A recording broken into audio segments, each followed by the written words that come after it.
అన్నమయ్య జిల్లా రాజంపేట నియోజకవర్గం పరిధిలో ప్రభుత్వ నిబంధనలు బేఖాతరు చేస్తూ ఇసుక ఇష్టారాజ్యంగా అక్రమ రవాణా చేస్తున్నారనే విమర్శలు వెల్లువెత్తుతున్నాయి.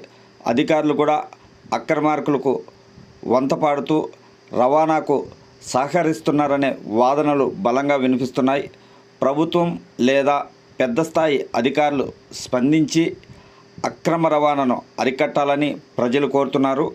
అనుమతులు లేకుండా యథేచ్ఛగా రవాణా కొనసాగిస్తున్న చర్యలు ఎక్కడ అనే ప్రశ్న ఇసుక క్వారీల పరిధిలో ఉన్న గ్రామస్తుల నుంచి విమర్శలు వస్తున్నాయి.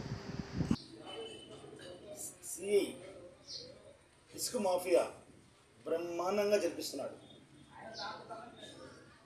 పేద ఎవరన్నా ఇసుకపోతే రైతులు వాళ్ళ మీద కేసులు కట్టడం, ఇతను మాత్రం రాత్రిపూట కూర్చొని మాఫియా నడుపుతున్నాడు.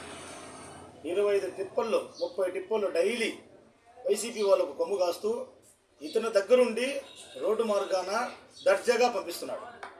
సిఐ పవన్ కుమార్ని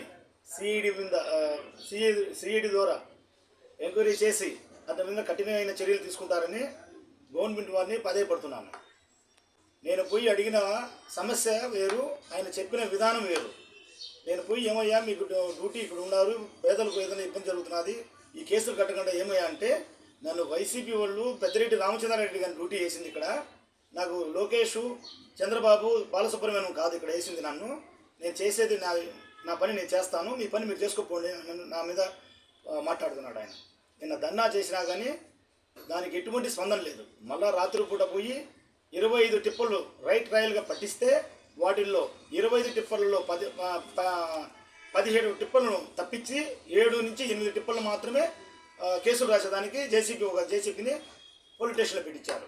మిగతా 16-17 టిప్పర్లు ఎట్టపోయినాయో తెలియడంగా. వీటి మీద కఠిన చర్య తీసుకుంటానే సీఎం గారిని డిప్యూటీ సీఎం గారిని బాధపడుతున్నాము.